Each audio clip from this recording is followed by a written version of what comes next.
ড্রেসের নিচে তুই কিছু বলছি না ভাই, আমি গেলাম, আমি ঘুমাবো, দেন আমি চলে আসি। ওনার সাথে এই তো প্রায় 1 মিনিটের মতো তর্কাতর্কি হয়ে চলে আসি। শুটিং এ গিয়ে যে ট্র্যাপে পড়ার গল্প আমরা আগে শুনেছিলাম সেই মানুষটা। জি। এবং তোমার সাথে হচ্ছে ওইখানটায় বাজে কিছু হওয়ার সম্ভাবনা ছিল। হ্যাঁ। আমাকে আগে ওইটুকু বলো, হাউ ইট হ্যাপেন। আমি তো যাকে নিয়ে বলতে আসছি মূলত ওনাকে আমি আগে থেকেই চিনতাম। ওকে। ওনারা যখন টিকটক ভিডিওস করে ওখানে একটা ওর একটা আমি মিউজিক ভিডিও দেখি, কিছু কাট থাকে, তো গানটা ওই সময় প্রচুর মোটামুটি ভালো একটা হিট যায়, একটা গান মোটামুটি ভালো হিট যায়। তো হিট যাওয়ার পরে আমি যেহেতু মডেলিং এর সাথে ছিলাম, তো হয়তো আমার একটু গ্যাপে গ্যাপে ছিল স্টাডির জন্য, এটার জন্য রেগুলার ছিলাম না। তো আমি চাচ্ছিলাম যে ওই সময় থেকে রেগুলার হওয়ার। তো এর আগে আমার বিয়ে হয়, তো বিয়ের জন্য হাজবেন্ডের একটা ইস্যুস ছিল, সে চাচ্ছিল না। দেন যখন চাচ্ছিল ওই সময়টাতে আমি সম্রাট ভাইকে পাই। তখন ওনার টিকটক বায়োতে ওনার আইডি ইয়াটা ছিল, লিঙ্কটা ছিল, তো ওখান থেকে নক করা হয়। আমি রিকোয়েস্ট পাঠানো 2 থেকে 3 দিন পর উনি রেসপন্স করে। তো ভাইকে আমি রিকোয়েস্ট করেছিলাম যে ভাই আমি তো কাজ করতে চাই, আমি তো আগেও কিছু কাজ করেছি, তো আমাকে একটু সুযোগ দেন। দেন ভাইয়া আমাকে নেগেটিভ সাইডগুলো যেটা হয়, নেগেটিভিটি যেটা মিডিয়াতে, ও তো আমাকে বুঝালো। আমি তো ওনাকে ফার্স্ট বলে দিচ্ছে যে আমি ম্যারিড। তো বলে ঠিক আছে, যেহেতু তুমি ম্যারিড তাহলে এখানে তোমার না আসা বেটার। আমি বলছি না, আমার হাজবেন্ডের এখানে সাপোর্ট আছে, সে কিন্তু একজন সিঙ্গার, সে প্রফেশনাল একজন সিঙ্গার। তো বললো যে ঠিক আছে আমি দেখবো। বলে ঠিক আছে আমি দেখবো। আমি বলি যে আপনি আমাকে ছোট বোনের মতো একটু হেল্প করেন, জাস্ট 2-1টা কাজ আমাকে দিয়ে যদি সুবিধা হয়, আমার পেমেন্ট লাগবে না, জাস্ট আমি চাচ্ছি যে রেগুলার হতে। আমি চাচ্ছিলাম যে আমার ফেসটা মানুষ চিনো। তো ওই ক্ষেত্রে আমি যে ভাই আমার পেমেন্ট লাগবে না, আমি কাজ করবো। বলে ঠিক আছে আমি দেখবো। তারপরে এভাবে হাই হ্যালো কথা হতে থাকে। দেন একদিন ভাই আমাকে বলে যে দেখা করতে পারবা? আমি বলে ভাই কোথায়? বলে যে হাউস বিল্ডিং এর দিকে আসো। আমার বাসা কাছেই, আমার বাসা দক্ষিণখানে। তো আমি বললাম ঠিক আছে ভাই আমি আসতেছি। তো আমাকে একটা শর্ত দিয়েছিল যে আমার সাথে তো তোমার ভাবি বা নয়ন বের হয়, তো তারা যেন না জানে আজকে তুমি আমার সাথে মিট করছো বা আমার সাথে মিট হয়েছে। ঠিক আছে ভাই সমস্যা নেই। তখন কিন্তু আমার একটু ভয় কাজ করেছিল। তো তারপরে ভাবলাম হাউস বিল্ডিং যেহেতু, উনি তো আমাকে রোড সাইডে দেখা করবে, তো তারপরে সাহস করে গিয়েছিলাম। তো যাওয়ার পর উনি বললো যে কাজ করবা, ভালো কথা, তুমি কিভাবে কি জানোই তো এটা মিডিয়াটা কেমন। আমি বলছি ভাই আমি তো নেগেটিভ, ওটা আমার সাইড করে কাজ করতে হবে, আমি পেমেন্ট ছাড়া কাজ করব, প্রয়োজনে আমাকে কম পেমেন্টে কাজ করব, জাস্ট আমার অন্য কিছুতে পারবো না, যেহেতু আমার সংসার আছে। আর আমি এইটাতে যদি সাপোর্ট আমার থাকতো তাহলে মোটামুটি ভালো একটা ক্যারিয়ার বিল্ড আপ হয়ে যাইতো অনেক আগে থেকে। কারণ আমি স্টার্টিংটা কিন্তু আমার 2017 থেকে, বাট গ্যাপে গ্যাপে ছিল বলে স্টাডির জন্য হয়নি। আর নেগেটিভিটিটার তো একটা ইস্যু ছিল আমার ফ্যামিলিগতভাবে।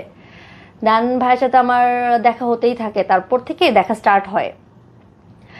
2 দিন 1 দিন পর পর দেখা হতে থাকে যে আয় একটু আড্ডা দিই, আয় ডিরেক্টর আসছে, আয় প্রডিউসার আসছে, বা অমুক মডেল আসছে, বা আমাদের একটা প্রডিউসার আসছে, উনি করবে, তো উনি তো মডেলদেরকে দেখতে চাইবে, তো তুই আয়, তুই একটু সুন্দর করে সেজে গুজে আসবি। তো আমাদের বেশিরভাগ সময়টা দেখা হতো হাউস বিল্ডিং এরিয়াটাতে। হাউস বিল্ডিং 6 নাম্বার যেটুকু পড়ছে ওই সীমানার মধ্যে আমরা রোড সাইডে দাঁড়ায় দেখা করতাম। দেখা যেত যে ভাবি মাঝে মাঝে আসতো, বাট সব সময় ছিল। আমাদের সাথে জুবাইর নামের একটা ছেলে ছিল, যে ছেলেটা লাস্ট ডে যখন ট্র্যাপ একটা মোটামুটি অ্যারেঞ্জ করে ফেলছিল আমার জন্য, ওই দিন ওই ছেলেটা ছিল, ওটা আসতেছি।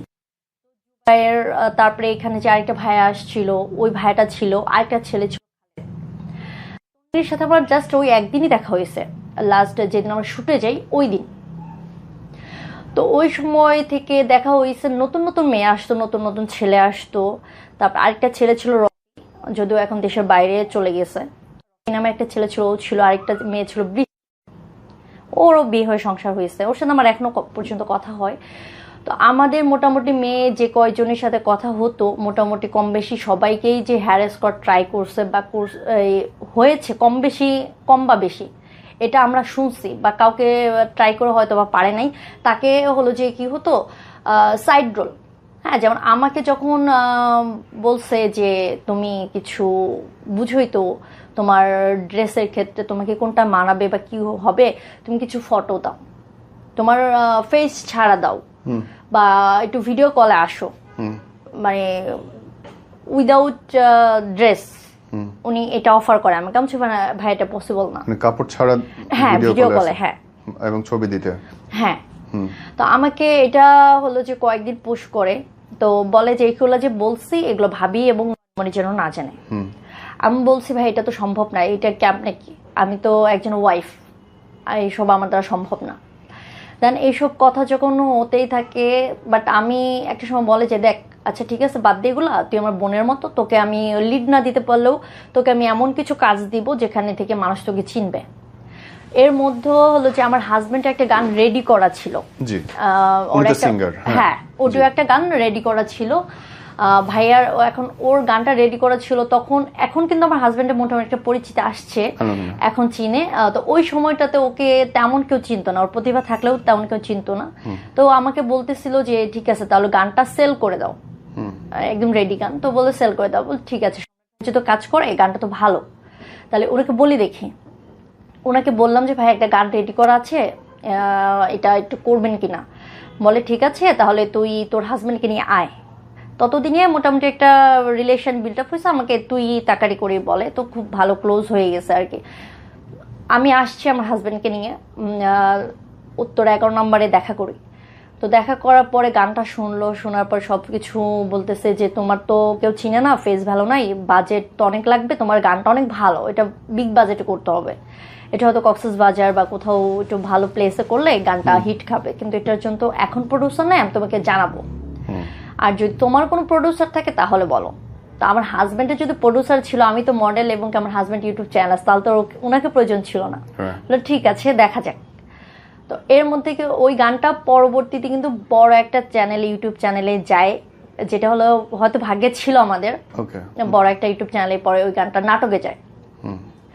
দেন ওইটার পর থেকে যখন উনি ঘুরাচ্ছিল গানটা, কিন্তু বেশ আটকে ছিল 1 মান্থের মতো, 1 মাসের মতো আটকে ছিল। তখন আমার হাজবেন্ড বললো যে ওনাকে আমি চিটার মনে হয়, কারণ প্রতিদিন দেখা করতেছো, কাজের কথা হচ্ছে, কাজ হচ্ছে কোনটা। আমি বললাম যে দেখো হবে হবে, মানে আমাকে তো ব্রেন ওভাবে ওয়াশ করতেছে যে কাজ হবে, বা প্রডিউসারদের দেখাচ্ছে, আমরা যাচ্ছি দেখতেছি, তো ওইভাবে আমাদের বিশ্বাসের জায়গাটা চলে আসছিল। আর সাথে আমার খুব ভালো সম্পর্ক হয়ে গেছে। ও কিন্তু যেটা ওরা বলে এই যে তো ছোট মনের মতো, তা আমিও ওই ভাবে দেখা মনে মিশুক, হ্যাঁ ভাবি ওনারা খুব মিশুক মানুষ। এখন এইটার জন্য কিনা জানি না, বাট আমাদের সাথে যতদিন আমরা এটা ফ্লাশ হওয়ার পর আগে পর্যন্ত ভালো জানতাম। লাস্টলি একটা শুটের জন্য আমাদেরকে ডাকে, আমাদের 2 দিন আগে থেকে ড্রেস কি লাগবে, কার কি ক্যারেক্টার এটা বলে দেয়। ওখানে আমাদের হলো যে মিডিয়া ইন্ডাস্ট্রির মানে চলচ্চিত্রের বড় 2জন আর্টিস্ট ছিল, ওনাদের নামটা আমি নিব না, যেহেতু কাজটা এখন পর্যন্ত আমরা ফিনিশিং দিতে পারি আর ওটা হবেও না, তো আমি চাচ্ছি না, কারণ ওই 2জন খুব প্রতিভাবান এবং আমরা বাংলাদেশের সবাই জানি। ওই 2জন মানুষ যখন আসছে তো এক্সাইটেডমেন্ট কাজ করছে যে হ্যাঁ আমার লং টাইম পরে কামব্যাক হচ্ছে এত বড় 2জন আর্টিস্টের সাথে। দেন আমি খুব খুশি, শ্যুট আমাদের চলতেছে, ফার্স্ট ডে শ্যুট হলো, তো ভাইয়া সবাইকেই কম বেশি পেমেন্ট দিচ্ছে। তো আমি বললাম ভাই আমার কাছে কিন্তু রিক্সা ভাড়া নাই, হ্যাঁ কারণ ওই সময় আমার হাজব্যান্ডও স্ট্রাগলের মধ্যে, আমি তো কিছু করতেছি না তেমন করে। তো বললাম, বলে যে কোনোভাবে ম্যানেজ করে যা, পরদিন থেকে রিক্সা ভাড়া দিয়ে দিব। আমি আমাদের শ্যুট হয় উত্তরাতে, উত্তরা 4 নম্বরে যে শুটিং হাউসগুলো আছে ওর মধ্যে থেকে একটা হাউসের শ্যুট হয়, ওইখান থেকে আমি আমার বাসাতে হেঁটে গেছি, যাওয়ার সময় হেঁটেই যাইতে হয়েছে, তো তাও আমি খুশি ছিলাম যে আমার কাজটা হবে। দেন তারপরে থেকে উনি আর কাজ হচ্ছে না, বলে যে স্যার অসুস্থ, মানে আমাদের যে ছিল সিনিয়র যে আর্টিস্ট ছিল বলে স্যার অসুস্থ আছে, আমাদের টাকার সমস্যা হচ্ছে, ব্যাংক থেকে টাকা তুলতে পারছি না, বা শিডিউল মিলাইতে পারছে না, ক্যামেরাম্যান আসছে না। তো এই বলতে বলতে মানে প্রায় 1 মান্থ আমি বললাম ভাই আশাটা কি ছেড়ে দিব, বলে কাজ হবে, একটু লেট হচ্ছে, এত বড় প্রজেক্ট তুই দেখলি না, এত বড় বড় ক্যামেরা নিয়ে কাজ করলাম, এত টাকা খরচ করছে, এত বড় আর্টিস্টদের কাছে আমি কি কাজটা বাঁচায় রাখবো, তো আমার কিছু টাকার জন্য, আর স্যার একটু অসুস্থ হচ্ছে না। দেন ওই জায়গাটা থেকে আরো বিশ্বাসটা আসলো যে হ্যাঁ সে তো শ্যুট করাইছে আমাদেরকে একদিন।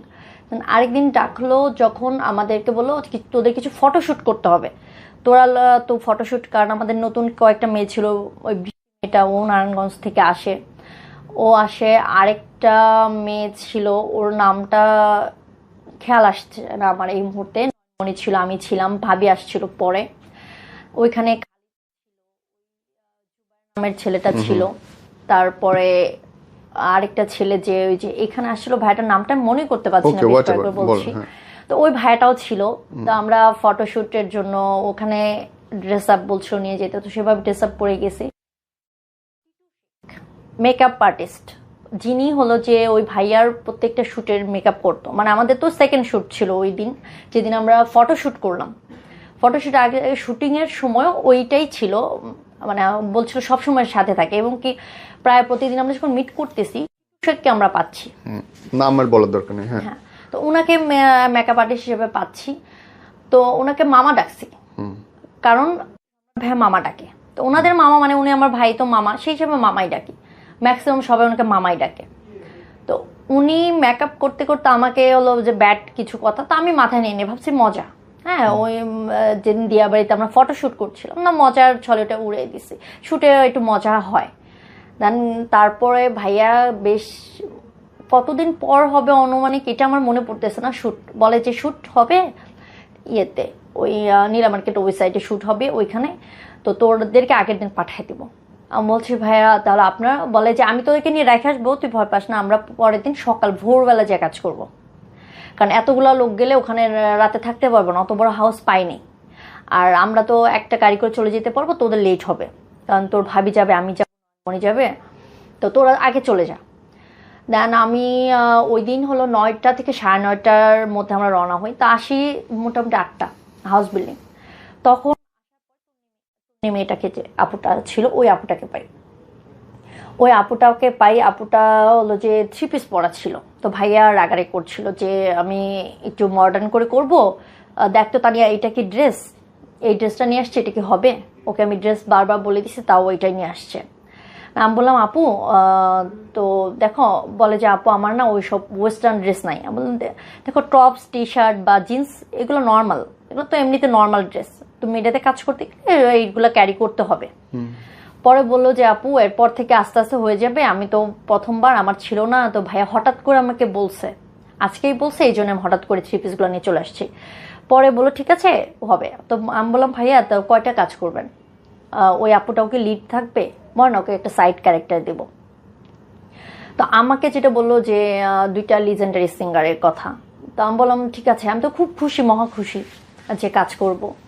দেন ভাইয়া আমাকে ওই মেয়েটাকে, আমার হাজবেন্ডও আসছিল আমাকে আগায় দেওয়ার জন্য, তো আমাকে আগায় দিয়ে 9:30টার দিকে আমরা রওনা হই, ও বাসায় চলে যায়। আমি পরে বলছি দেখো আমি তো রাত করে, তাও ভয় লাগতেছে, তুমি কিন্তু আমার কলে থাকবা, আমার হাজবেন্ডকে বলতে তুমি কিন্তু কলে থাকবা।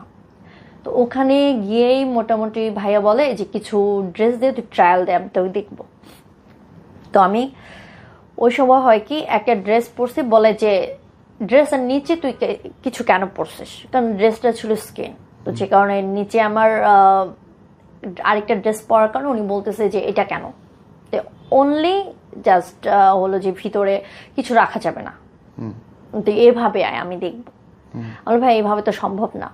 তো যাই হোক ওই দিন যাওয়ার পরে ওই দিন ভাইয়া চলে গেছে। ভাইয়া তবে যাওয়ার আগে আমাকে কিছু ব্রেন ওয়াশ করে গেছে, মিস করে গেলাম।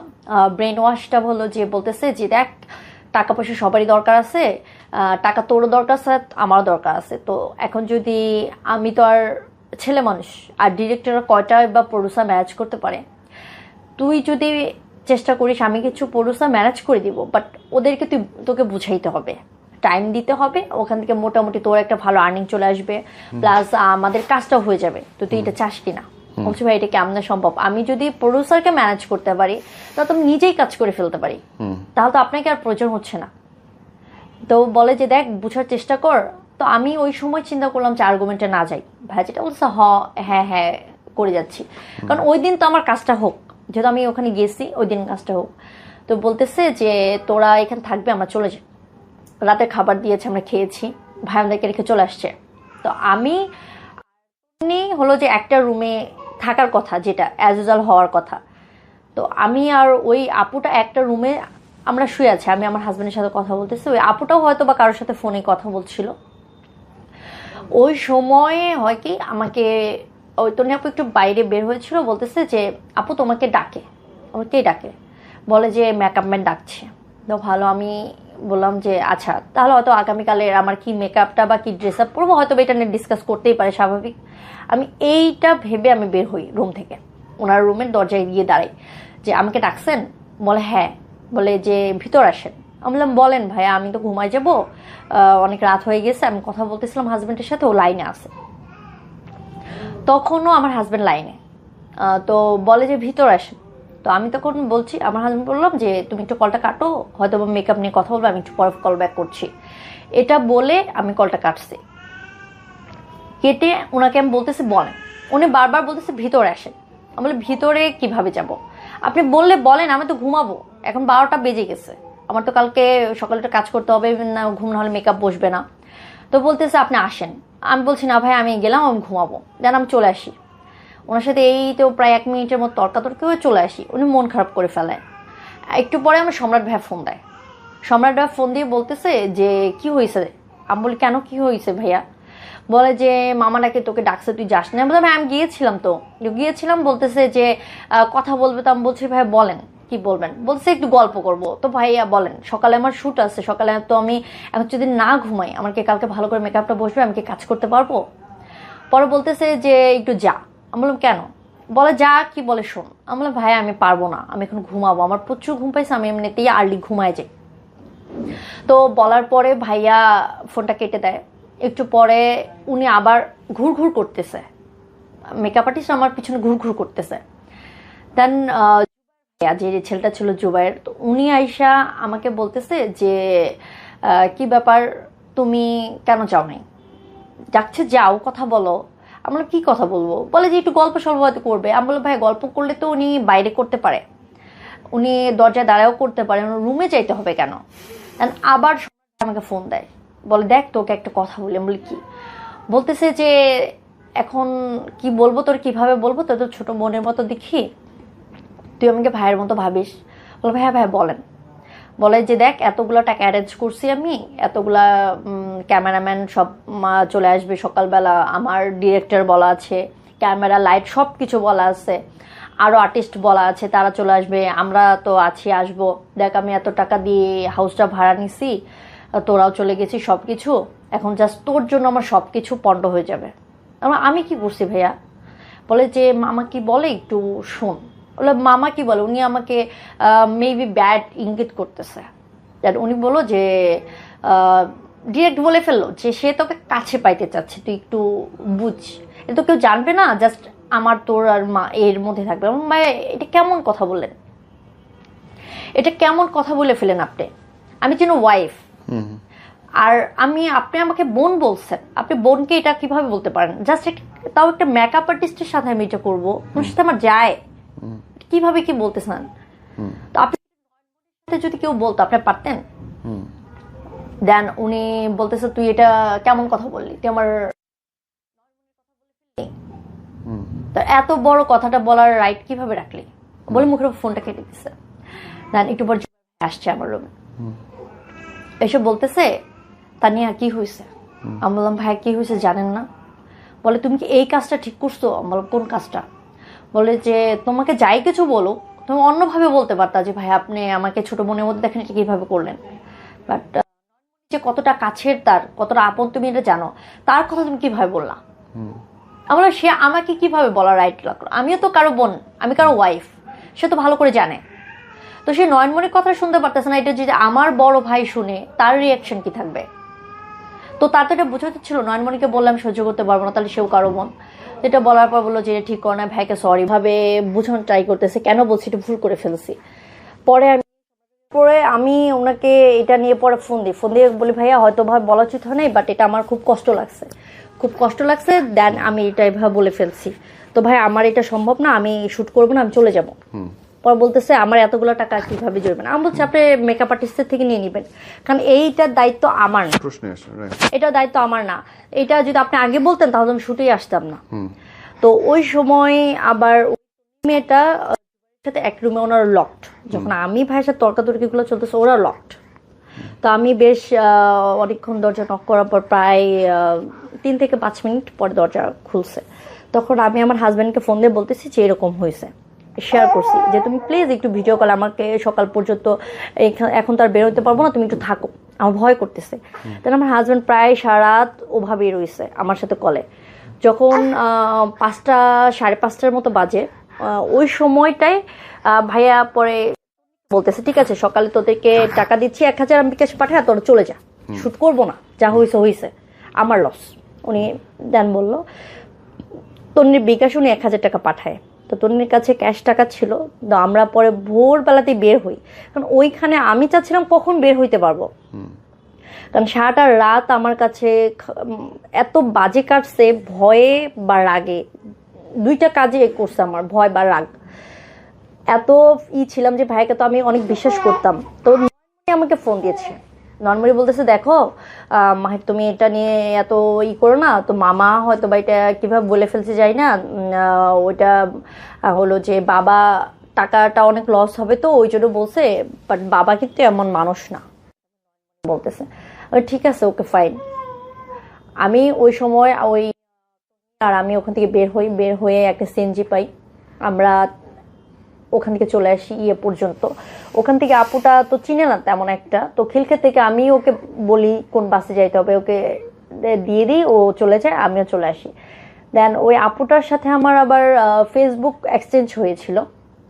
ওই সময়ে আপুটা আমাকে পরের দিন নক করে, মেবি 1-2 দিন পরে নক করে বলে যে আমার তো প্রবলেম হচ্ছে, ভাইয়া মনে হয় আমার ভিডিও কাউকে ছড়াই দিছে, আমার বয়ফ্রেন্ডের ঝামেলা করতেছে, আমার কেউ তো ব্ল্যাকমেল করতেছে, তার শুটিং করি নাই বলে। তো এই মেয়েটা আমাকে বলে, আমরা কি বলেছে আমার বয়ফ্রেন্ডটা নিয়ে আমার সাথে খুবই ঝগড়া করতেছে, আমার সাথে খুব ঝামেলা হচ্ছে, এখন আমি কি করব। আমি বললাম যে এখন তুমি কি, বলে যে হ্যাঁ আপু আমার তো বলছিল আমি তো এটা করছি। আমি বললাম পাগল নাকি, এটা করছো ঠিক আছে, তুমি ফেস কেন শো করছো? আমার সাইড থেকে মনে হলো যে এখন তো করেই ফেলছে, এখন তো কিছু করার নাই। বললাম যে নেক্সট টাইম এরকম বোকামি করবা না। বলে যে আপু আমি তো আসলে মিডিয়ার সাথে সম্পৃক্ত না, বুঝি না। হ্যাঁ বলে যে আমি বুঝি না, আমার আইডিয়া নেই। তো ভাই আমাকে বলছিল যে কিছু ছবি দেওয়ার জন্য, তো আমি তো দিয়ে দিছি সরল বিশ্বাসে, আমি তো জানি না এত কিছু হবে। দেন আবার মেয়েটা আমাকে নক করে বলে যে আপু আসলেও ওইটা আমার ভাইয়া কিছু করে নাই, ওটা আমার বয়ফ্রেন্ডের কাছে পাসওয়ার্ড ছিল, ও নিজে আমাকে ওই পাসওয়ার্ড থেকে করেছে, এটা ভাইয়ার আসলে দোষ না। এটা পরে ওইটা যা হোক ওখান থেকে বের হয়ে আসলাম। ওখান থেকে বের হয়ে আসার আমি যখন আব্দুল্লাহপুরে আসছি, তখন ভাইয়া বলতেছে ডেট আবার ফেলবো, এটা বাদ দে, আমরা মামাকে আর কাজে নিব না। দেন বললো মামাকে আর কাজে নিব না, কাজ হবে আমাদের। ওকে ফাইন, কাজ হবে। তো সে অপেক্ষাতে আবার হলো নতুন করে শুরু, যেহেতু সে সরি বলছে, ইভেন মানে আমাকে বলতেছে নেক্সট টাইম থেকে এই মামাকে আর দেখবা না, যেহেতু উনি এরকম একটা দুঃসাহস দেখাইছে, তোমাকে এত আদর করে, বাবা এত আদর করে, আমরা এত আদর করি কাছের, উনি জানার পরে যেহেতু এরকম একটা দুঃসাহস দেখাইছে, তাকে আর রাখবো না। তো তুমি প্লিজ এটা নিয়ে মন খারাপ করো, তুমি আমাদের সাথে থাকো, কাজ হবে। তারপরে কিছু গ্রুপ, হ্যাঁ কক্সবাজারে শুটে যাবে, কিছু গ্রুপ ওপেন করলো, 2টা গ্রুপ ছিল মেবি, 2টা গ্রুপ ছিল। প্রথমেরটাতে একটু গন্ডগোল হলো, গন্ডগোল হওয়ার পরে সবাই লিভ নিয়ে সেকেন্ডটাতে। ওখানে যেটা হইলো যে কক্সবাজার যাবে 8টা গানের শ্যুট করার জন্য, 8টা বা 10টা এরকম, 8টা বা 10টা গানের শ্যুট করতে যাবে। ওইখানে ওই যে আমরা যে গ্রুপের যেগুলো ছিলাম, এছাড়াও আরো 2-1 মেয়ে অ্যাড হয়েছে, যাদের সাথে আমার দেখা হয় নাই বা সেরকম ভাবে ব্যক্তিগতভাবে কথা হয়নি, শুধু গ্রুপে ওখানে চ্যাট হয়েছে। এর মধ্যে 2টা মেয়েকে আগে পাঠাই দিছে, প্রোডিউসার সহ 3 জন ছিল মেবি, আর হলো যে 2টা মেয়ে। পর বললাম ভাইয়া ওরা আগে চলে গেলো, তো আমাদের কেন পাঠালেন না? দেন ভাইয়া বলতেছে তোদেরকে পাঠাইনি, কারণ তোরা তো আর, তুই তো জানিস সব জায়গায় সবাইকে পাঠানো যায় না, তুই তো আর গিভ এন্ড টেকে কাজ করবি না, ওরা গিভ এন্ড টেকে কাজে গেছে, ওদের টাকা দরকার ছিল, তো ওদেরকে মোটা একটা পেমেন্ট দিবে, এই জন্য ওদেরকে আগে পাঠাই দিছি। তো ওদেরকে শুধু কাজ করাবো, আর ওরা শুধু ওইগুলার জন্য গেছে, ওরা কাজ করবে না। ওরা প্রডিউসারদের তো মেয়ে দিতে হয় আমার, তো ওদের টাকা দরকার, ওরা গেছে, ওরা কাজ করবে না, ওরা চলে আসবে। দেন আমাদের বলতেছে কালকে শুট, কালকে করে 4-5 দিন চলে যাচ্ছে। পর বলতেছে যে দেখ তোরা ঝামেলা করতেছিস, এখান থেকে আমার শিডিউল ফাঁসতেছে, আমার ঝামেলা হচ্ছে। ওনার ওখানে প্রডিউসারগুলো এতদিন আছে, এরা কি যেই সেই হোটেলে আছে, ভালো মানের হোটেলে আছে, এদিকে টাকা যাচ্ছে না। তারপরে আবার হলো যে ইয়ারে করে গেছে, দেন ফাইনালি শুট ডান হলো যে আমরা যাচ্ছি। তখন ঝামেলা কিভাবে, মানে উনি নিবে না সেটার ধান্দা করতেছিল কিভাবে আমাদের উপর দোষ চাপানো যায়, যে ফাইনালি আমাদের দোষে আমরা যাইতে পারি নাই। ওইখানে কিছু মেয়েদেরকে বলতেছে তোমরা খোলামেলা হইতে পারো না, তোমাদের এত জড়তা নিয়ে কাজ করা যায়, এত জড়তা নিয়ে কাজ করা যায় না। একটা ডিরেক্টরের সামনে যদি তোমরা ফ্রি না হইতে পারো, তোমরা যদি করতে না পারো, তাহলে তোমরা কি কাজ করবা? তোমাদের বড় বড় শুটে আরো কত কিছু করতে হয়, ওখানে কিভাবে যাবা? আমাকে ইনসাল্ট করে কিছু কথা বলে, কিছু চ্যাটিং ওই গ্রুপে। তো পরে বললাম ভাইয়া ঠিক আছে বাদ দেন, আমি কাজ করবো না। বলতেছে যে টাকা তো আমরা খাটাচ্ছি, এত কথা বলো কেন, নিব তো। আরো কিছু ব্যাড কিছু ইউজ করছে, ওটা বলতে চাচ্ছিলাম না। দেন যেদিন ফাইনালি আমরা যাব, ওই দিন যেটা ইস্যুস ক্রিয়েট করলো, কেউ যাবে ইয়ারে করে, কাউকে এসি বাস দিবে, কাউকে নন এসি বাস দিবে, আরো 2-1 জন যারা আছে তাদেরকে এয়ারে নেবে, আমাদের জন্য এসি বাস দিবে। আর যারা টিম মেম্বার আছে, আদার্স লাইট মেকআপে যারা আছে, তাদেরকে হলো যে নন এসি বাস দিবে। এমনকি হোটেলের ক্ষেত্রেও সেম বলতেছে যে এরকম একরকম করে তো হবে না, ওটা অনেক কষ্ট হয়ে যাবে, আমরা তো এতগুলা গান নিয়ে যাচ্ছি, আমরা তো কম করে, আমাদের 4-5 দিন সময় লাগবে, এভাবেই। তো এখন বলতেছে যে এভাবে তো হয় না। আমি বলছি দেখেন ভাইয়া, গেলে সবাই এসি বাসে যান, আরও দরকার নেই, নন এসি প্রয়োজন নেই। কারণ এখানে আপনি যাচ্ছেন, আমি মাঝ রাস্তায় গিয়ে একটা বিপদে পড়লে তখন তো আপনাকেই আমার ফ্যামিলি ধরবে, আর ওই সময় আমি বা কি করবো, রাইট? তো আপনারা যদি এভাবে চলে যান, আমাদের তারপরে কি হইলো? এই প্রজেক্ট হইলো না, এটা বন্ধ। এটা পরে এটা ইস্যুস এইটাই করে যে বন্ধ, বলো যে তোরা ঝামেলা করতেছিস, আমি শুট ক্যান্সেল করে দিব। মানে এইভাবে বুক করে ক্যান্সেল, আমাদের উপর দোষ। প্রথমে ছিল যে আমরা যে ফ্রি হতে পারি না, খোলামেলা হতে পারি না, উনি যেভাবে বলতেছে ওভাবে পারছি না, আর এটা ক্রিয়েট হলো যে এভাবে। দেন ওইটাও ক্যান্সেল। ফাইনাল কি হলো? লাস্ট কি ফাইনাল ওই শুট হয়নি। তারপর শেষ হলো কেমনে আপনার সাথে সম্পর্ক? শেষ হইলো আরেকটা শুটের কথা ছিল, যেটা বললো বিআরটিসি বাস, তো আমি করে আসছি, ওইটাতে কালকে শুট হবে। তো আলটিমেট যখন এগুলাই চলতেছে, চক্কর চলতেছে, হঠাৎ করে আমার একজন বড় ভাই, উনি যে আমার বড় ভাই একজন, উনি হলো গীতিকার, নামটা নিব না। তো ওই ভাই আমাকে হঠাৎ করে একটা মানে পোস্ট শেয়ার করছে একটা পোস্ট ইনবক্সে, বলতেছে দেখো তুমি তো আমার ছোট বোনের মতো, তুমি কাজ করতেছো ভালো। এর মধ্যে ওই যে ভাইটার কথা বলতেছি, ওই ভাইয়ারই লেখায় একটা মিউজিক ভিডিও আমার রিলিজ হয়ে গেছে ওই ভাইয়ার চ্যানেলে। তো বলো যে এখন কাজ করো, ভালো কথা, ভালোই চাই, কিন্তু এর নামে কিছু শুনতেছি, তুমি একটু সাবধান থাকো। এরকম মানুষ তো বোধহয় হাতে গোনা, প্রায় লাখখানেক মানুষ কাজ করে, কিন্তু এই মানুষটার নামে, এনাদের হাজবেন্ড ওয়াইফের নামে, বা মানে এরকম আমি আর শুনি নাই বোন, যে আরো 20 জন এরকম আছে। আমি এখানে মিডিয়াতে তো লং টাইম, বাট যদিও অত রেগুলার ভাবে কাজ করি নাই, আমিও এগুলার সম্মুখীন তেমন একটা হইনি। তবে একটা ব্যাক এক্সপিরিয়েন্স ছিল আফটার লং টাইম এগো, ওইটা একটা আলাদা ইস্যুস ছিল। দেখবো যে 11 বছরে এই একজনই পাওয়া যাবে, 2 জনই পাওয়া যাবে যারা এরকম একটা উদ্ভট, এবং এদের জন্য দোষটা সবার হয়। তো আমি রিসেন্টও কাজ করে আসছি, 17 তারিখ আমি সকালে গিয়েছি, কাজ করে চলে আসছি, কোনো ঝামেলা নেই কিন্তু। না কোনো ঝামেলা নেই, ক্যামেরা বন্ধ, টাকা দিবে, চলে আসবে। হ্যাঁ আমি টাকা নিয়ে চলে আসছি, তো আমার কোনো প্যারা হয় না। ইভেন আমাকে তারা অর্ধেক রাস্তা পর্যন্ত তাদের গাড়ি দিয়ে লিভ দিয়েছে, ফুলটা দিতে চাইছিল, হয়তো টাইম শিডিউল মিলেনি। তো যখন ওই ভাই আমাকে ওটা শেয়ার করলো, তখন ওর আব্বুকে আমি দেখালাম যে দেখো এরকম বলতেছে যে এরা, আমি বলছিলাম তোমাকে ফ্রড। এর মধ্যে মানে ওই যে মহিলাটা, পিচ্ছি মেয়েটা, তো ওর আম্মুকেও কিন্তু আমি তাদের সাথে যখন দেখেছি, সে কিন্তু খুব প্রশংসাই করেছে। আমাকেও ওর আম্মু নক করে, ওই মেয়েটার আম্মু নক করে, ওই আন্টি আমাকে নক করে, বলে যে দেখো এরকম বলি, দেখেন আন্টি আপনি টাকা দিয়েছেন তখন আমি জানি না, এখন যদি ঝামেলা হয় এটা আমাকে বললে লাভ নেই। আপনার সাথে আমার 2 দিন দেখা হয়েছিল, আমরা যেদিন নাটকে শুট করি ওই দিন কিন্তু ওনার সাথে দেখা হয়, সেকেন্ড বার্থডেতে যে আমরা বলছি না বোন আমার তো এখন একটু সমস্যা চলতেছে, আমি যাইতে পারছি না। তো বলতেছে না তোমাকে প্লিজ আসতেই হবে, এইভাবেই করো না তুমি, প্লিজ না আসলে আমি খুব কষ্ট পাবো। তো আমি যাই, কিছু জুয়েলারি, যেহেতু মেয়েদের এটা একটা বলো যে দুর্বল পয়েন্ট, আমি ওর জন্য 5 বা 6 জোড়া পাথরের জুয়েলারি নিয়ে যাই। তো ওইটাই ওকে গিফট করি। আমার হাজব্যান্ডকেও চাইতে বলছে, তো আমি বলছি না, আমার হাজব্যান্ড এইসব পছন্দ করে না। ওই দিন যাওয়ার পরেও কে আসছে গেস্ট, ওর ছিল কি গিফট কি আনছে, গিফট কি আনছে, এবং কেউ সবসময় খেতে থাকতো। আমি কিন্তু প্রশংসা করতাম যে এত প্রচুর খাও তুমি, তারপর তুমি এত স্লিম কিভাবে, তো প্রচুর খেতে থাকতো। এবং কেউ হতো কি যে ও খাবে, আমরা আছি বলে এই তোদেরকে এরকম খাওয়ার দরকার নাই, আমিও কিন্তু খাচ্ছি না, উনি একা খাক। হ্যাঁ, ও একা খাইতো। তো দেখা যেত যে আমি একদিন লজ্জায় পড়ে আমি নিজের টাকা দিয়ে খেয়েছিলাম।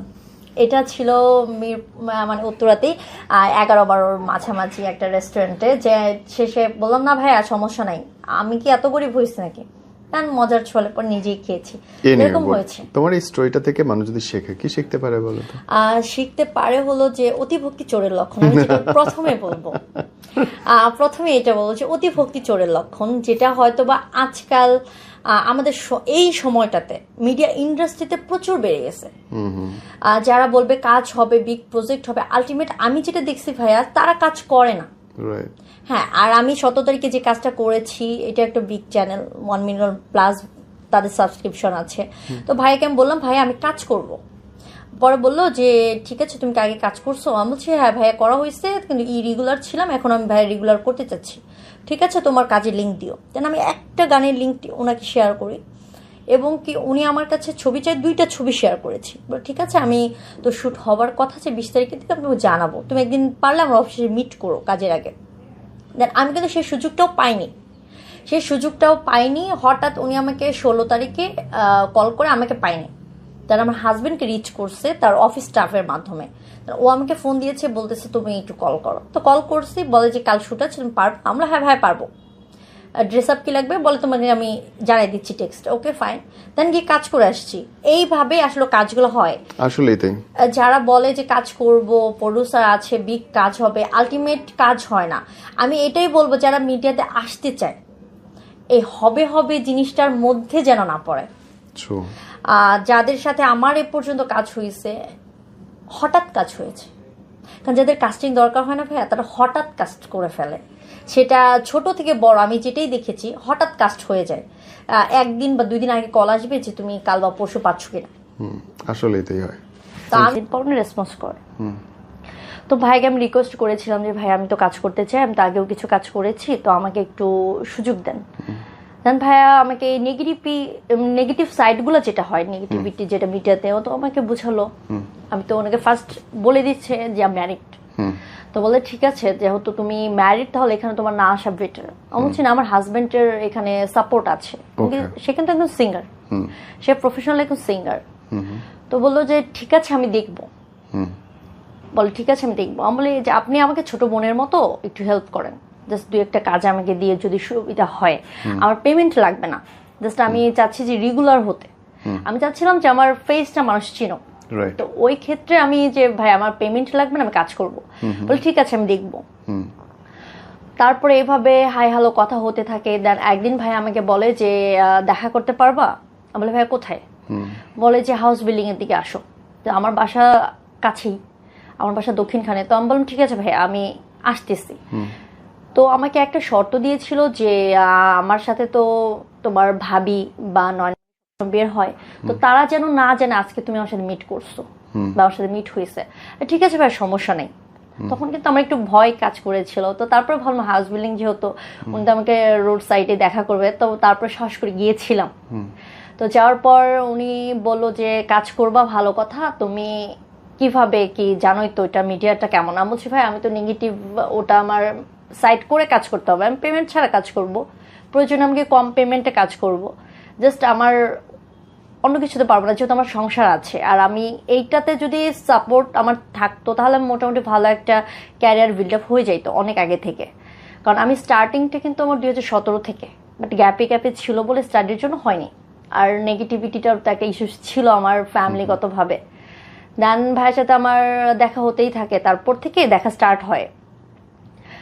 2 দিন 1 দিন পর পর দেখা হতে থাকে, যে আয় একটু আড্ডা দিই, আই ডিরেক্টর আসছে, আই প্রডিউসার আসছে, বা অমুক মডেল আসছে, বা আমাদের একটা প্রডিউসার আসছে, উনি করবে, তো উনি তো মডেলদেরকে দেখতে চাইবে, তো তাও তুই আয়, তুই একটু সুন্দর করে সেজেগুজে আসবি। তো আমাদের বেশিরভাগ সময়টা দেখা হতো হাউস বিল্ডিং এরিয়াটাতে। হাউস বিল্ডিং মানে 6 নাম্বার যেটুকু পড়ছে ওই সীমানার মধ্যে আমরা রোড সাইডে দাঁড়ায় দেখা করতাম। দেখা যেত যে ভাবি মাঝে মাঝে আসতো, বাট সব সময় ছিল। আমাদের সাথে জুবাইর নামের একটা ছেলে ছিল, যে ছেলেটা লাস্ট ডে, যখন ট্র্যাপ একটা মোটামুটি অ্যারেঞ্জ করে ফেলছিল আমার জন্য, ওই দিন ওই ছেলেটা ছিল, ওটা আসতেছি। তারপরে এখানে যে আরেকটা ভাইয়া আসছিল, ওই ভাইয়াটা ছিল, আরেকটা ছেলে ছিল, এর সাথে আমার জাস্ট ওই একদিনই দেখা হয়েছে, লাস্ট যেদিন আমরা শুটে যাই ওই দিন। তো ওই সময় থেকে দেখা হয়েছে, নতুন নতুন মেয়ে আসতো, নতুন নতুন ছেলে আসতো। তারপর আরেকটা ছেলে ছিল যদিও এখন দেশের বাইরে চলে গেছে, নামে একটা ছেলে ছিল, ও ছিল, আরেকটা মেয়ে ছিল, ওরও বিয়ে হয়ে সংসার হয়েছে, ওর সাথে আমার এখনো পর্যন্ত কথা হয়। তো আমাদের মোটামুটি মেয়ে যে কয়জনের সাথে কথা হতো, মোটামুটি কম বেশি সবাইকেই যে হ্যারাস করার ট্রাই করছে বা হয়েছে, কম বা বেশি, এটা আমরা শুনছি, বা কাউকে ট্রাই করে হয়তো বা পারে নাই, তাকে হলো যে কি হতো সাইড রোল। যেমন আমাকে যখন বলছে যে তুমি কিছু বুঝোই তো, তোমার ড্রেসের ক্ষেত্রে তোমাকে কোনটা মানাবে বা কি হবে, তুমি কিছু ফটো দাও, তোমার ফেস ছাড়া দাও, বা একটু ভিডিও কলে আসো, মানে উইদাউট ড্রেস। উনি এটা অফার করে, আমি কেমন ভাই এটা পসিবল না, কাপড় ছাড়া ভিডিও কলে, এবং ছবি দিতে। তো আমাকে এটা হলো যে কয়েকদিন পুশ করে, তো বলে যে এগুলো যে বলছি এগুলো ভাবি এবং মনে যেন না জানে। আমি বলছি ভাই এটা তো সম্ভব না, এটা কেমনে কি, আমি তো একজন ওয়াইফ, এইসব আমার দ্বারা সম্ভব না। দেন এইসব কথা যখন হতেই থাকে, বাট আমি একটা সময় বলে যে দেখ আচ্ছা ঠিক আছে বাদ দিয়ে এগুলা, তুই আমার বোনের মতো, তোকে আমি লিড না দিতে পারলেও তোকে আমি এমন কিছু কাজ দিব যেখানে থেকে মানুষ তোকে চিনবে। এর মধ্যে হলো যে আমার হাজবেন্ডের একটা গান রেডি করা ছিল, অডিও একটা গান রেডি করা ছিল ভাইয়ার, এখন ওর গানটা রেডি করা ছিল তখন। এখন কিন্তু আমার হাজবেন্ডের মোটামুটি একটা পরিচিত আসছে, এখন চিনে। তো ওই সময়টাতে ওকে তেমন কেউ চিনতো না, ওর প্রতিভা থাকলেও তেমন কেউ চিনতো না। তো আমাকে বলতেছিল যে ঠিক আছে তাহলে গানটা সেল করে দাও, একদম রেডি গান, তো বলে সেল করে দাও। বল ঠিক আছে, তো কাজ করে, গানটা তো ভালো, তাহলে ওনাকে বলি দেখি। ওনাকে বললাম যে ভাই একটা গান রেডি করা আছে, এটা একটু করবেন কিনা। বলে ঠিক আছে তাহলে তুই তোর হাজবেন্ডকে নিয়ে আয়। ততদিনে মোটামুটি একটা রিলেশন বিল্ড আপ হয়েছে, আমাকে তুই তাকারি করে বলে, তো খুব ভালো ক্লোজ হয়ে গেছে আর কি। আমি আসছি আমার হাজবেন্ডকে নিয়ে, উত্তর 11 নম্বরে দেখা করি। তো দেখা করার পরে গানটা শোনার পর সবকিছু বলতেছে যে তোমার তো কেউ চিনে না, ফেস ভালো নাই, বাজেট তো অনেক লাগবে, তোমার গানটা অনেক ভালো, এটা বিগ বাজেটে করতে হবে, এটা হয়তো কক্সবাজার বা কোথাও একটু ভালো প্লেসে করলে গানটা হিট খাবে, কিন্তু এটার জন্য তো এখন প্রডিউসার নাই, আমি তোমাকে জানাবো, আর যদি তোমার কোনো প্রডিউসার থাকে তাহলে বলো। তো আমার হাজবেন্ডের যদি প্রডিউসার ছিল, আমি তো মডেল এবং আমার হাজবেন্ড ইউটিউব চ্যানেল, তাহলে তো ওনাকে প্রয়োজন ছিল না। ঠিক আছে দেখা যাক।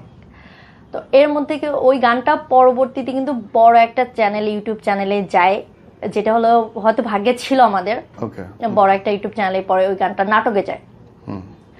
দেন ওইটার পর থেকে যখন উনি ঘুরাচ্ছিল গানটা, কিন্তু বেশ আটকে ছিল 1 মান্থের মতো, 1 মাসের মতো আটকে ছিল। তখন আমার হাজবেন্ড বললো যে ওনাকে আমি চিটার মনে হয়, কারণ প্রতিদিন দেখা করতেছো, কাজের কথা হচ্ছে, কাজ হচ্ছে কোনটা। আমরা বলছি দেখো হবে, মানে আমাকে তো ব্রেন ওভাবে ওয়াশ করতেছে যে কাজ হবে, বা প্রডিউসারদের দেখাচ্ছে, আমরা যাচ্ছি দেখতেছি, তো ওইভাবে আমাদের বিশ্বাসের জায়গাটা চলে আসছিল। আর সাথে আমার খুব ভালো সম্পর্ক হয়ে গেছে। ও কিন্তু যেটা ওরা বলে এই যে তো ছোট বোনের মতো, তা আমিও ওই ভাবে উনি মিশুক, ভাবি ওনারা খুব মিশুক মানুষ। এখন এইটার জন্য কিনা জানি না, বাট আমাদের সাথে যতদিন আমরা এটা ফ্লাশ হওয়ার পর আগে পর্যন্ত ভালো জানতাম। লাস্টলি একটা শুটের জন্য আমাদেরকে ডাকে, আমাদের 2 দিন আগে থেকে ড্রেস কি লাগবে, কারকে ক্যারেক্টার এটা বলে দেয়। ওখানে আমাদের হলো যে মিডিয়া ইন্ডাস্ট্রির মানে চলচ্চিত্রের বড় 2জন আর্টিস্ট ছিল, ওনাদের নামটা আমি নিব না, যেহেতু কাজটা এখন পর্যন্ত আমরা ফিনিশিং দিতে পারি, আর ওটা হবেও না, তো আমি চাচ্ছি না, কারণ ওই 2জন খুব প্রতিভাবান এবং আমরা বাংলাদেশের সবাই জানি ওই দুইজন মানুষ যখন আসছে তো এক্সাইটেডমেন্ট কাজ করছে যে হ্যাঁ আমার লং টাইম পরে কামব্যাক হচ্ছে এত বড় দুইজন আর্টিস্টের সাথে। দেন আমি খুব খুশি, শ্যুট আমাদের চলতেছে, ফার্স্ট ডে শ্যুট হলো। তো ভাইয়া সবাইকেই কম বেশি পেমেন্ট দিচ্ছে। তো আমি বললাম ভাই আমার কাছে কিন্তু রিক্সা ভাড়া নাই, হ্যাঁ, কারণ ওই সময় আমার হাজব্যান্ডও স্ট্রাগলের মধ্যে, আমি তো কিছু করতেছি না তেমন করে। তো বললাম, বলে যে কোনোভাবে ম্যানেজ করে যা, পরদিন থেকে রিক্সা ভাড়া দিয়ে দিব। আমাদের শ্যুট হয় উত্তরাতে, উত্তরা 4 নম্বরে যে শুটিং হাউসগুলো আছে ওর মধ্যে থেকে একটা হাউসের শ্যুট হয়। ওইখান থেকে আমি আমার বাসাতে হেঁটে গেছি, যাওয়ার সময় হেঁটেই যাইতে হয়েছে। তো তাও আমি খুশি ছিলাম যে আমার কাজটা হবে। দেন তারপরে থেকে উনি আর কাজ হচ্ছে না, বলে যে স্যার অসুস্থ, মানে আমাদের যে ছিল সিনিয়র যে আর্টিস্ট ছিল, বলে স্যার অসুস্থ আছে, আমাদের টাকার সমস্যা হচ্ছে, ব্যাংক থেকে টাকা তুলতে পারছি না, বা শিডিউল মিলাইতে পারছে না, ক্যামেরাম্যান আসছে না। তো এই বলতে বলতে মানে প্রায় 1 মান্থ আমি বললাম ভাই আশাটা কি ছেড়ে দিব? বলে কাজ হবে, একটু লেট হচ্ছে, এত বড় প্রজেক্ট তুই দেখলি না, এত বড় বড় ক্যামেরা নিয়ে কাজ করলাম, এত টাকা খরচ করছে, এত বড় আর্টিস্টদের কাছে আমি কি কাজটা বাঁচায় রাখবো? তো আমার কিছু টাকার জন্য, আর স্যার একটু অসুস্থ হচ্ছে না। দেন ওই জায়গাটা থেকে আরো বিশ্বাসটা আসলো যে হ্যাঁ সে তো শ্যুট করাইছে আমাদেরকে একদিন। আরেকদিন ডাকলো যখন আমাদেরকে বললো তোদের কিছু ফটোশ্যুট করতে হবে, তোরা তো ফটোশ্যুট, কারণ আমাদের নতুন কয়েকটা মেয়ে ছিল, ওই মেয়েটা ও নারায়ণগঞ্জ থেকে আসে, ও আসে, আরেকটা মেয়ে ছিল ওর নামটা খেয়াল আসছে না আমার এই মুহূর্তে, উনি ছিল, আমি ছিলাম, ভাবি আসছিল পরে, ওইখানে নামের ছেলেটা ছিল, তারপরে আরেকটা ছেলে যে ওই যে এখানে আসছিল, ভাইটার নামটা মনে করতে পারছি না, বলছি। তো ওই ভাইটাও ছিল। তো আমরা ফটোশুটের জন্য ওখানে ড্রেস আপ বলছিল নিয়ে যেতে, তো সেভাবে ড্রেস আপ পরে গেছি। মেকআপ আর্টিস্ট যিনি হলো যে ওই ভাইয়ার প্রত্যেকটা শুটের মেকআপ করতো, মানে আমাদের তো সেকেন্ড শুট ছিল ওই দিন, যেদিন আমরা ফটোশুট করলাম। ফটোশুট আগে শুটিং এর সময় ওইটাই ছিল, মানে বলছিল সবসময় সাথে থাকে, এবং কি প্রায় প্রতিদিন আমরা যখন মিট করতেছি শেখকে আমরা পাচ্ছি, নাম আর বলার দরকার নেই। হ্যাঁ, তো ওনাকে মেকআপ আর্টিস্ট হিসেবে পাচ্ছি। তো ওনাকে মামা ডাকছি, কারণ ভাই মামা ডাকে, তো ওনাদের মামা মানে উনি আমার ভাই, তো মামা সেই হিসেবে মামাই ডাকি, ম্যাক্সিমাম সবাই ওনাকে মামাই ডাকে। তো উনি মেকআপ করতে করতে আমাকে হলো যে ব্যাড কিছু কথা, তো আমি মাথায় নিয়ে নিয়ে ভাবছি মজা, হ্যাঁ, ওই যেদিন দিয়া বাড়িতে আমরা ফটোশ্যুট করছিলাম না, মজার ছলে ওটা উড়িয়ে দিছি, শুটে একটু মজা হয়। দেন তারপরে ভাইয়া বেশ কতদিন পর হবে অনুমানিক, এটা আমার মনে পড়তেছে না, শুট বলে যে শুট হবে ইয়েতে, ওই নীলা মার্কেট ওয়েবসাইটে শুট হবে ওইখানে, তো তোদেরকে আগের দিন পাঠিয়ে দিব। আমি বলছি ভাইয়া তাহলে আপনারা, বলে যে আমি তোদেরকে নিয়ে রেখে আসবো, তুই ভয় পাস না, আমরা পরের দিন সকাল ভোরবেলা যে কাজ করব, কারণ এতগুলো লোক গেলে ওখানে রাতে থাকতে পারবো না, অত বড় হাউস পাইনি, আর আমরা তো একটা গাড়ি করে চলে যেতে পারবো, তোদের লেট হবে, কারণ তোর ভাবি যাবে, আমি যাবো, মনি যাবে, তো তোরা আগে চলে যা। দেন আমি ওই দিন হলো 9টা থেকে 9:30টার মধ্যে আমরা রওনা হই, তা আসি মোটামুটি 8টা, হাউস বিল্ডিং। তখন মেয়েটাকে যে আপুটা ছিল ওই আপুটাকে পাই, আপুটা হলো যে 3 পিস পরা ছিল। তো ভাইয়া রাগারে করছিল যে আমি একটু মডার্ন করে করবো, দেখতো তানিয়া এটা কি ড্রেস, এই ড্রেসটা নিয়ে আসছে, এটা কি হবে? ওকে আমি ড্রেস বারবার বলে দিছি, তাও ওইটাই নিয়ে আসছে। আমি বললাম আপু তো দেখো, বলে যে আপু আমার না ওই সব ওয়েস্টার্ন ড্রেস নাই। আমি বললাম দেখো টপস টি শার্ট বা জিন্স এগুলো নর্মাল, এগুলো তো এমনিতে নর্মাল ড্রেস, তুমি এটাতে কাজ করতে গেলে এইগুলো ক্যারি করতে হবে। পরে বললো যে আপু এরপর থেকে আস্তে আস্তে হয়ে যাবে, আমি তো প্রথমবার আমার ছিল না, তো ভাইয়া হঠাৎ করে আমাকে বলছে, আজকেই বলছে, এই জন্য আমি হঠাৎ করে 3 পিসগুলো নিয়ে চলে আসছি। পরে বললো ঠিক আছে হবে। তো আমি বললাম ভাইয়া তো কয়টা কাজ করবেন? ওই আপুটা ওকে লিড থাকবে, মনে ওকে একটা সাইড ক্যারেক্টার দেব। তো আমাকে যেটা বললো যে 2টা লিজেন্ডারি সিঙ্গারের কথা। তো আমি বললাম ঠিক আছে, আমি তো খুব খুশি, মহা খুশি যে কাজ করব।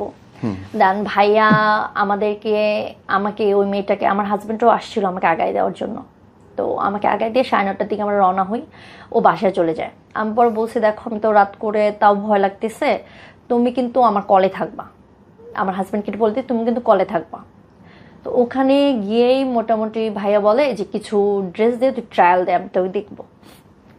তো আমি ওই সময় হয় কি একটা ড্রেস পরছি, বলে যে ড্রেসের নিচে তুই কিছু কেন পরছিস, কারণ ড্রেসটা ছিল স্কিন, তো যে কারণে নিচে আমার আরেকটা ড্রেস পরার কারণে উনি বলতেছে যে এটা কেন, অনলি জাস্ট হলো যে ভিতরে কিছু রাখা যাবে না, তো এভাবে আমি দেখব। আমার ভাই এভাবে তো সম্ভব না। তো যাই হোক, ওই দিন যাওয়ার পরে ওই দিন ভাইয়া চলে গেছে। ভাইয়া তবে যাওয়ার আগে আমাকে কিছু ব্রেন ওয়াশ করে গেছে, মিস করে গেলাম। ব্রেন ওয়াশটা হলো যে বলতেছে যে দেখ, টাকা পয়সা সবারই দরকার আছে, টাকা তোরও দরকার আছে, আমারও দরকার আছে। তো এখন যদি আমি তো আর ছেলে মানুষ, আর ডিরেক্টররা কয়টা বা প্রডিউসার ম্যানেজ করতে পারে, তুই যদি চেষ্টা করিস আমি কিছু প্রডিউসার ম্যানেজ করে দিব, বাট ওদেরকে তোকে বুঝাইতে হবে, টাইম দিতে হবে, ওখান থেকে মোটামুটি তোর একটা ভালো আর্নিং চলে আসবে, প্লাস আমাদের কাজটাও হয়ে যাবে। তো তুই এটা চাস কিনা? বলছি ভাই এটা কেমনে সম্ভব, আমি যদি প্রডিউসারকে ম্যানেজ করতে পারি তাহলে তো আমি নিজেই কাজ করে ফেলতে পারি, তাহলে তো আপনাকে আর প্রয়োজন হচ্ছে না। তো বলে যে দেখ বুঝার চেষ্টা কর। তো আমি ওই সময় চিন্তা করলাম যে আর্গুমেন্টে না যাই, ভাই যেটা বলছে হ্যাঁ হ্যাঁ করে যাচ্ছি, কারণ ওই দিন তো আমার কাজটা হোক, যেহেতু আমি ওখানে গেছি ওই দিন কাজটা হোক। তো বলতেছে যে তোরা এখানে থাকবে, আমরা চলে যাই। রাতে খাবার দিয়েছে, আমরা খেয়েছি, ভাই আমাদেরকে রেখে চলে আসছে। তো আমি হলো যে একটা রুমে থাকার কথা, যেটা অ্যাজ ইউজুয়াল হওয়ার কথা। তো আমি আর ওই আপুটা একটা রুমে আমরা শুয়ে আছি, আমি আমার হাজব্যান্ডের সাথে কথা বলতেছি, ওই আপুটাও হয়তো বা কারোর সাথে ফোনে কথা বলছিল। ওই সময়ে হয় কি, আমাকে ওই তনি আপু একটু বাইরে বের হয়েছিল, বলতেছে যে আপু তোমাকে ডাকে। আমাকেই ডাকে, বলে যে মেকআপ ম্যান ডাকছে। তো ভালো, আমি বললাম যে আচ্ছা তাহলে হয়তো আগামীকালে আমার কি মেকআপটা বা কি ড্রেস আপ পরবো, হয়তো এটা নিয়ে ডিসকাস করতেই পারে, স্বাভাবিক।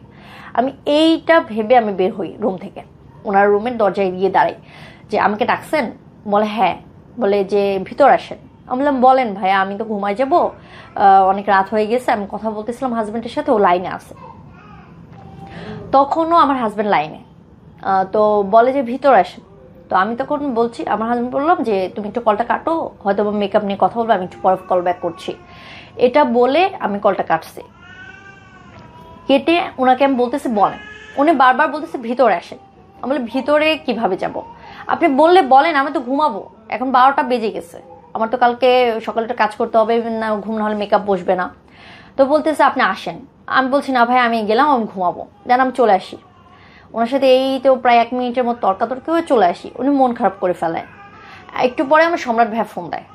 সম্রাট ভাই ফোন দিয়ে বলতেছে যে কি হয়েছে? আমি বলি কেন, কি হয়েছে ভাইয়া? বলে যে মামা নাকি তোকে ডাকছে, তুই যাস না। বললাম আমি গিয়েছিলাম, তো গিয়েছিলাম। বলতেছে যে কথা বলবে। তো আমি বলছি ভাই বলেন কি বলবেন? বলছে একটু গল্প করব। তো ভাইয়া বলেন, সকালে আমার শ্যুট আছে, সকালে তো আমি এখন যদি না ঘুমাই, আমার কি কালকে ভালো করে মেকআপটা বসবে, আমি কি কাজ করতে পারবো? পরে বলতেছে যে একটু যা। আমি বললাম কেন? বলে যা, কি বলে শোন। আমি বললাম ভাই আমি পারবো না, আমি এখন ঘুমাবো, আমার প্রচুর ঘুম পাইছে, আমি এমনিতেই আর্লি ঘুমায় যাই। তো বলার পরে ভাইয়া ফোনটা কেটে দেয়। একটু পরে উনি আবার ঘুরঘুর করতেছে, মেকআপ আর্টিস্ট আমার পিছনে ঘুরঘুর করতেছে। দেন যে ছেলেটা ছিল জুবাইর, তো উনি আইসা আমাকে বলতেছে যে কি ব্যাপার, তুমি কেন যাও নাই? যাচ্ছে যাও, কথা বলো। আমরা কি কথা বলবো? বলে যে একটু গল্প সল্প হয়তো করবে। আমি বললাম ভাই গল্প করলে তো উনি বাইরে করতে পারে, উনি দরজায় দাঁড়াও করতে পারে, রুমে যাইতে হবে কেন? আবার আমাকে ফোন দেয়, বলে দেখ তোকে একটা কথা বলি। আমি বলি কি? বলতেছে যে এখন কি বলবো, তোর কিভাবে বলবো, তোর তো ছোট বোনের মতো দেখি, তুই আমাকে ভাইয়ের মতো ভাবিস। বলে ভাইয়া ভাই বলেন। বলে যে দেখ এতগুলো টাকা অ্যারেঞ্জ করছি আমি, এতগুলা ক্যামেরাম্যান সব চলে আসবে সকালবেলা, আমার ডিরেক্টর বলা আছে, ক্যামেরা লাইট সব কিছু বলা আছে, আরও আর্টিস্ট বলা আছে তারা চলে আসবে, আমরা তো আছি আসবো। দেখ আমি এত টাকা দিয়ে হাউসটা ভাড়া নিছি, তোরাও চলে গেছি, সব কিছু এখন জাস্ট তোর জন্য আমার সব কিছু পণ্ড হয়ে যাবে। আমি কি করছি ভাইয়া? বলে যে মামা কি বলে একটু শোন। বলে মামা কি বলে? উনি আমাকে মেবি ব্যাড ইঙ্গিত করতেছে। উনি বললো যে ডিরেক্ট বলে ফেললো যে সে তোকে কাছে পাইতে চাচ্ছে, তুই একটু বুঝ, এটা তো কেউ জানবে না, জাস্ট আমার তোর আর মা এর মধ্যে থাকবে। ভাই এটা কেমন কথা বললেন? এটা কেমন কথা বলে ফেলেন আপনি? আমি যেন ওয়াইফ, আর আপনি আমাকে বোন বলছেন, আপনি বোনকে এটা কিভাবে বলতে পারেন? জাস্ট তাও একটা মেকআপ আর্টিস্টের সাথে আমি এটা করবো, ওর সাথে আমার যায়, কিভাবে কি বলতেছেন? তো আপনি যদি কেউ বলতো আপনি পারতেন? দেন উনি বলতেছে তুই এটা কেমন কথা বললি, তুই আমার এত বড় কথাটা বলার রাইট কিভাবে রাখলি, বলে মুখের ফোনটা কেটে দিচ্ছে। দেন একটু পর আসছে আমার রুমে, এসে বলতেছে তানিয়া কি হয়েছে। আমি বললাম ভাই কি হয়েছে জানেন না। বলে তুমি কি এই কাজটা ঠিক করছো। আমি বললাম কোন কাজটা। বলে যে তোমাকে যাই কিছু বলো তুমি অন্যভাবে বলতে পারতা, যে ভাই আপনি আমাকে ছোট বোনের মধ্যে দেখেন এটা কিভাবে করলেন, বাট যে কতটা কাছের তার, কতটা আপন তুমি এটা জানো, তার কথা তুমি কিভাবে বললা। আমরা সে আমাকে কিভাবে বলা রাইট লাগলো, আমিও তো কারো বোন, আমি কারো ওয়াইফ, সে তো ভালো করে জানে। তো সে নয়নমণির কথা শুনতে পারতেছে না, এটা যদি আমার বড় ভাই শুনে তার রিয়াকশন কি থাকবে। তো তার তো এটা বুঝতে ছিল, নয়নমণিকে বললাম সহ্য করতে পারবো না, তাহলে সেও কারো বোন। এটা বলার পর বললো যে ঠিক করে না, ভাইকে সরি ভাবে বুঝানোর ট্রাই করতেছে, কেন বলছি এটা ভুল করে ফেলছি। পরে আমি ওনাকে এটা নিয়ে পরে ফোন দিয়ে বলি ভাইয়া হয়তো ভাই বলা উচিত হয় নাই, বাট এটা আমার খুব কষ্ট লাগছে, দেন আমি এটা এভাবে বলে ফেলছি। তো ভাই আমার এটা সম্ভব না, আমি শুট করবো না, আমি চলে যাবো। পর বলতেছে আমার এতগুলো টাকা কিভাবে জড়বেন। আমি বলছি আপনি মেকআপ আর্টিস্টের থেকে নিয়ে নিবেন, কারণ এইটার দায়িত্ব আমার না, এটা দায়িত্ব আমার না। এটা যদি আপনি আগে বলতেন তাহলে আমি শুটেই আসতাম না। তো ওই সময় আবার মেয়েটা সাথে এক রুমে ওনার লকড, যখন আমি ভাইয়ের সাথে তর্কাতর্কি গুলো চলতেছে ওরা লকড। তো আমি বেশ অনেকক্ষণ দরজা নক করার পর প্রায় 3 থেকে 5 মিনিট পরে দরজা খুলছে। তখন আমি আমার হাজব্যান্ডকে ফোন দিয়ে বলতেছি যে এরকম হয়েছে, শেয়ার করছি যে তুমি প্লিজ একটু ভিডিও কল আমাকে সকাল পর্যন্ত, এখন তো আর বের হতে পারবো না, তুমি একটু থাকো, আমার ভয় করতেছে। তাহলে আমার হাজব্যান্ড প্রায় সারা রাত ওভাবেই রয়েছে আমার সাথে কলে। যখন 5টা 5:30টার মতো বাজে, ওই সময়টায় ভাইয়া পরে বলতেছে ঠিক আছে সকালে তোদেরকে টাকা দিচ্ছি 1000 আমি বিকাশ পাঠায়, তোরা চলে যা, শুট করবো না, যা হয়েছে আমার লস। উনি দেন বললো তন্নির বিকাশ, উনি 1000 টাকা পাঠায়। তো তন্নির কাছে ক্যাশ টাকা ছিল। তো আমরা পরে ভোরবেলাতে বের হই, কারণ ওইখানে আমি চাচ্ছিলাম কখন বের হইতে পারবো, কারণ সারাটা রাত আমার কাছে এত বাজে কাটছে, ভয়ে বা রাগে, 2টা কাজে করছে আমার, ভয় বা রাগ। এত ছিলাম যে ভাইকে তো আমি অনেক বিশ্বাস করতাম। তো আমাকে ফোন দিয়েছে, নর্মালি বলতেছে দেখো মাহির তুমি এটা নিয়ে এত করো না, তো মামা হয়তো বা এটা কিভাবে বলে ফেলছে যাই না, ওইটা হলো যে বাবা টাকাটা অনেক লস হবে তো ওই জন্য বলছে, বাট বাবা কিন্তু এমন মানুষ না বলতেছে। ঠিক আছে ওকে ফাইন। আমি ওই সময় আমি ওখান থেকে বের হয়ে একটা সিএনজি পাই, আমরা ওখান থেকে চলে আসি পর্যন্ত। ওখান থেকে আপুটা তো চিনে না তেমন একটা, তো খিলকে থেকে আমি ওকে বলি কোন বাসে যাইতে হবে, ওকে দিয়ে দিই, ও চলে যায়, আমিও চলে আসি। দেন ওই আপুটার সাথে আমার আবার ফেসবুক এক্সচেঞ্জ হয়েছিল। ওই সময়ে আপুটা আমাকে পরের দিন নক করে, মেবি 1-2 দিন পরে নক করে বলে যে আমার তো প্রবলেম হচ্ছে, ভাইয়া মনে হয় আমার ভিডিও কাউকে ছড়াই দিছে, আমার বয়ফ্রেন্ডের ঝামেলা করতেছে, আমার কেউ তো ব্ল্যাকমেল করতেছে, তার শুটিং করি নাই বলে। তন্নি এই মেয়েটা আমাকে বলে, আমরা কি বলো, বলেছে আমার বয়ফ্রেন্ডটা আমার সাথে খুবই ঝগড়া করতেছে, আমার সাথে খুব ঝামেলা হচ্ছে, এখন আমি কি করব।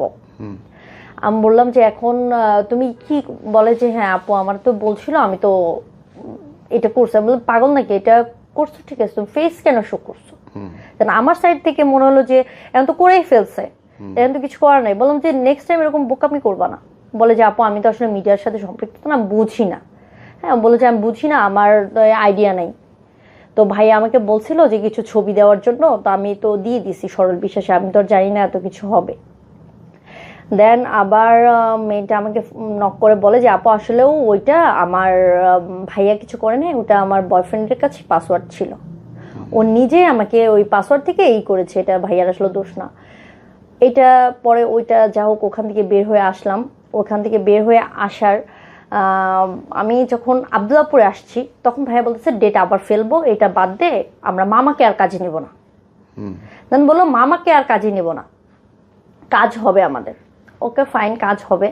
তো সে অপেক্ষাতে আবার হলো নতুন করে শুরু, যেহেতু সে সরি বলছে, ইভেন মানে আমাকে বলতেছে নেক্সট টাইম থেকে এই মামাকে আর দেখবা না, যেহেতু উনি এরকম একটা দুঃসাহস দেখাইছে, তোমাকে এত আদর করে, বাবা এত আদর করে, আমরা এত আদর করি কাছের, উনি জানার পরে যেহেতু এরকম একটা দুঃসাহস দেখাইছে, তাকে আর রাখবো না। তো তুমি প্লিজ এটা নিয়ে মন খারাপ করো, তুমি আমাদের সাথে থাকো, কাজ হবে। তারপরে কিছু গ্রুপ, হ্যাঁ, কক্সবাজারে শুটে যাবে, কিছু গ্রুপ ওপেন করলো। 2টা গ্রুপ ছিল মেবি, 2টা, হ্যাঁ 2টা গ্রুপ ছিল। প্রথমেরটাতে একটু গন্ডগোল হলো, গন্ডগোল হওয়ার পরে সবাই লিভ নিয়ে সেকেন্ডটাতে। ওখানে যেটা হইলো যে কক্সবাজার যাবে 8টা গানে শ্যুট করার জন্য, 8টা বা 10টা এরকম, 8টা বা 10টা গানে শ্যুট করতে যাবে। ওইখানে ওই যে আমরা যে গ্রুপের যেগুলো ছিলাম, এছাড়াও আরো 2-1 মেয়ে অ্যাড হয়েছে যাদের সাথে আমার দেখা হয় নাই বা সেরকম ভাবে ব্যক্তিগতভাবে কথা হয়নি, শুধু গ্রুপে ওখানে চ্যাট হয়েছে।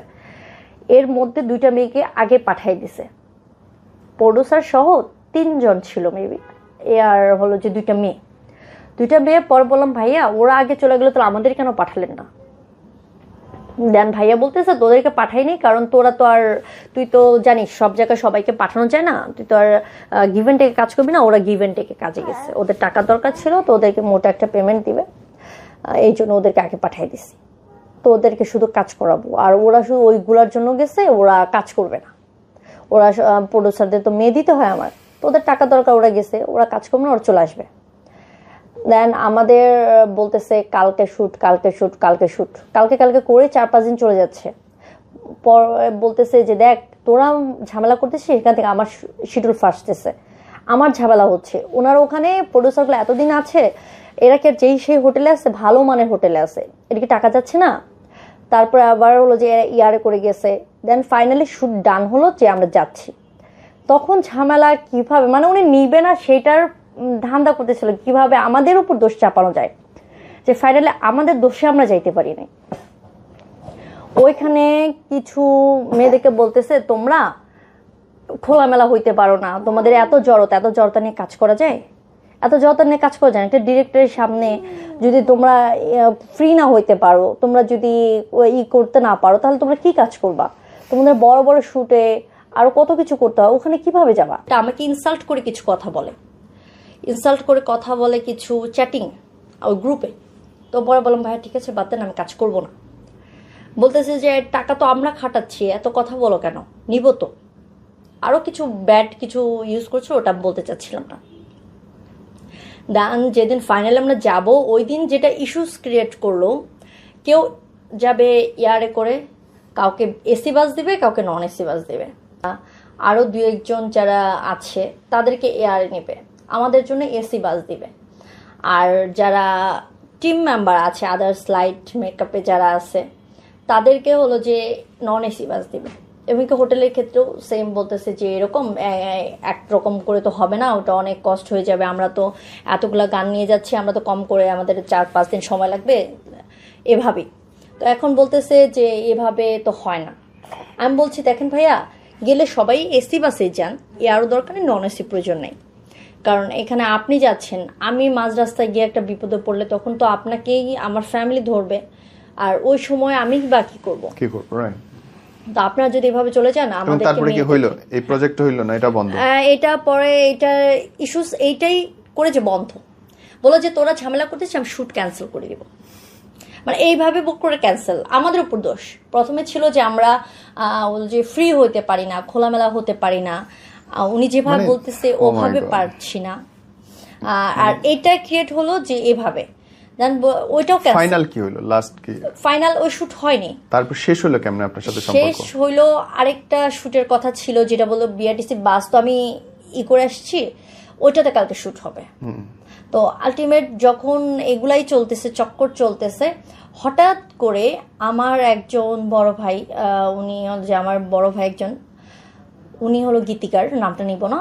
তো ওই ভাই আমাকে হঠাৎ করে একটা মানে পোস্টে শেয়ার করছে একটা পোস্ট ইনবক্সে, বলতেছে দেখো তুমি তো আমার ছোট বোনের মতো, তুমি কাজ করতেছো ভালো।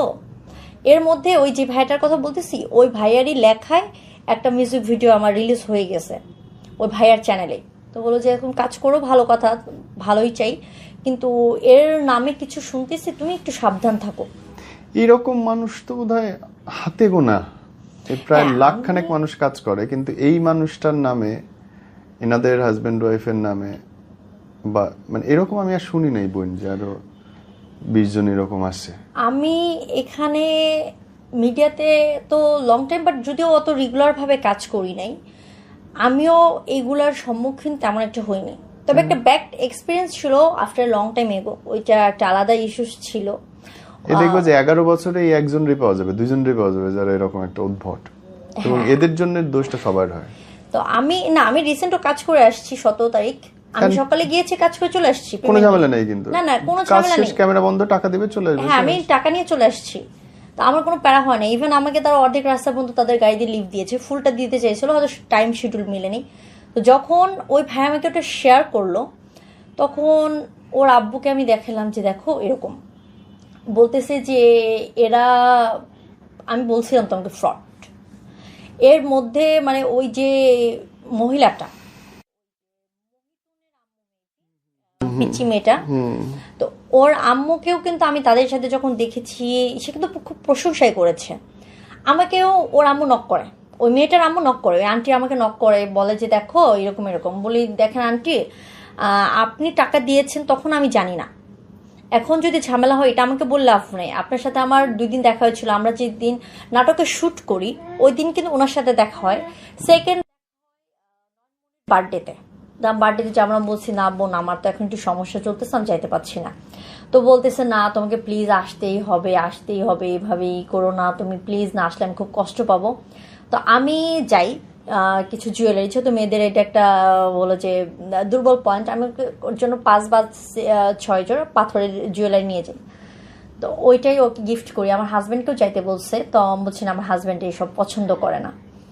ওই দিন যাওয়ার পরেও কে আসছে গেস্ট, ওর ছিল কি গিফট কি আনছে, এবং কেউ সবসময় খেতে থাকতো। আমি কিন্তু প্রশংসা করতাম যে এত প্রচুর খাও তুমি, তারপর তুমি এত স্লিম কিভাবে, তো প্রচুর খেতে থাকতো। এবং কেউ হতো কি যে ও খাবে, আমরা আছি বলে তোদেরকে এরকম খাওয়ার দরকার নাই, আমিও কিন্তু খাচ্ছি না, একা খাক। হ্যাঁ, ও একা খাইতো। তো দেখা যেত যে আমি একদিন লজ্জায় পড়ে আমি নিজের টাকা দিয়ে খেয়েছিলাম। এটা ছিল মানে উত্তরাতেই 11-12 মাঝামাঝি একটা রেস্টুরেন্টে, যে শেষে বললাম না ভাই আর সমস্যা নাই, আমি কি এত গরিব হয়েছি নাকি, কারণ মজার ছলে পর নিজেই খেয়েছি, এরকম হয়েছে। তোমার এই স্টোরিটা থেকে মানুষ যদি শেখে, কি শিখতে পারে বলো তো?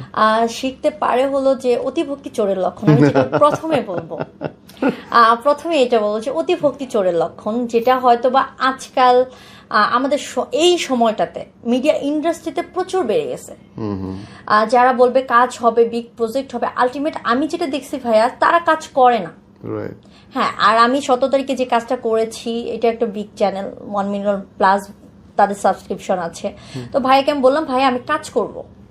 পরে বললো যে ঠিক আছে তুমি কি আগে কাজ করছো? আমি বলছি হ্যাঁ ভাইয়া করা হয়েছে, কিন্তু ইরেগুলার ছিলাম, এখন আমি ভাইয়া রেগুলার করতে চাচ্ছি।